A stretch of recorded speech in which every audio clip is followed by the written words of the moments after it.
guys, today I'm going to cook a beef tri-tip in the air fryer. I bought this beef tri-tip roast at the grocery outlet. It was $7.99 a pound, 2.87 pounds, so it was $22.93, which isn't bad because I've been seeing them selling for twice this much at some of the other stores, some of the other grocery stores. Now this one is trimmed, so you can see there's not much fat on it. The untrimmed ones, they weren't selling untrimmed ones, but sometimes if you buy the untrimmed ones, on the underside there'll be like an inch thick, big old thick pile of fat on there. So they'll be a little bit cheaper, but you're paying for all that extra fat. And then if you have to trim all that off and just throw it away, you're not really saving much, I don't think. So that's a pretty nice looking piece of meat. Now this one's from Australia. I live in California, but so it's not local, but looks like a good piece of meat. And I'm going to season this on both sides with some kosher salt and some Johnny's seasoned pepper. Besides pepper, this has sugar, red and green bell pepper, garlic, and onion in it.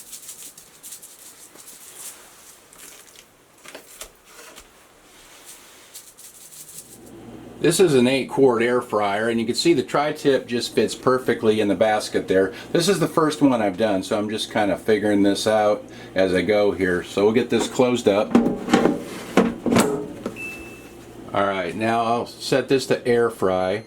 Now when I cook these on my Weber kettle, I do what you call a reverse sear. And how you do that is you bring it up to temperature at kind of a low heat, cooking indirectly, and then you sear it at the end when it's almost to the done temperature you want. So I'm going to start it out cooking at 250 degrees Fahrenheit, which is fairly low, and I'll just set this for about an hour, and I'm going to keep an eye on it. And when the temperature, I like usually the internal temperature to be about 130 degrees Fahrenheit. So when the internal temperature gets to say maybe 110 or so, then I'm going to crank the heat all the way up to 450, and that'll be like the sear. So we'll see how this works. Anyway, I'll just get this going and I'll keep an eye on it, and we'll be back when it's time to turn the heat up. This has been cooking for about 38 minutes now. I want to see what the internal temperature is here.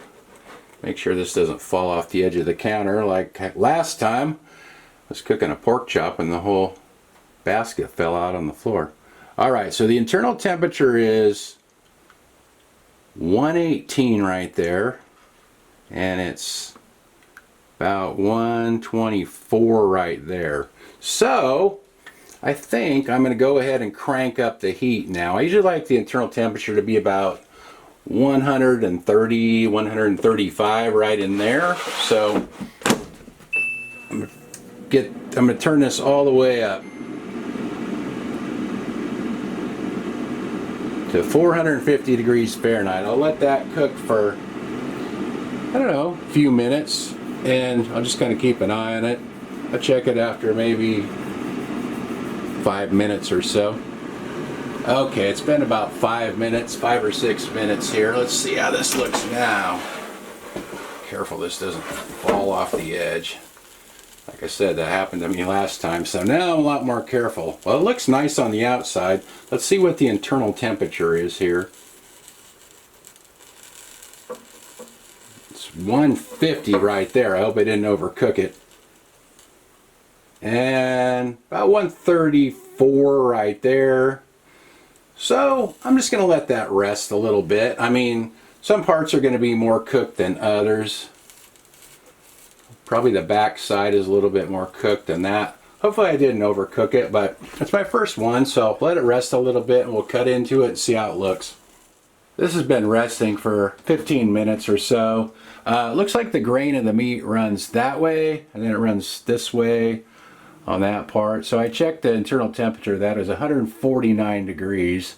So I don't know how rare it will look inside, but we shall see.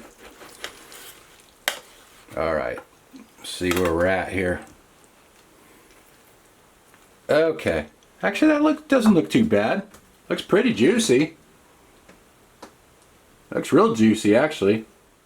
This cooked for about 45 minutes total. I probably could have pulled it out a tad bit sooner, but it looks very juicy, so let's try a bite.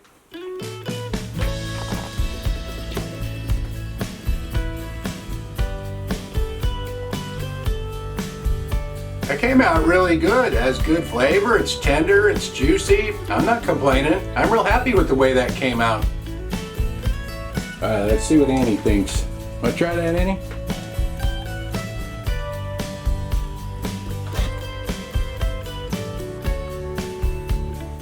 Floor licking good.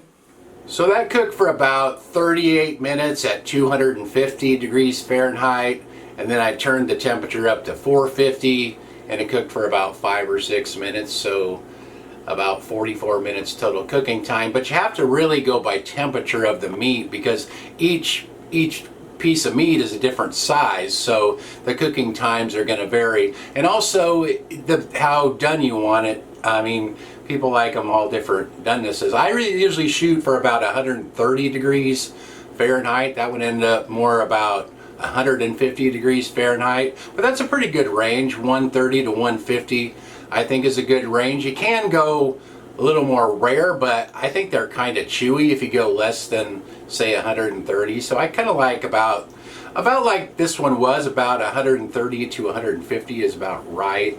In my opinion, that's just the way I like it, but everybody likes their red meat cooked different, so you have to just kind of experiment and see what you like. Anyway, I'll write everything in the description like usual. Thanks for watching. See you guys next time.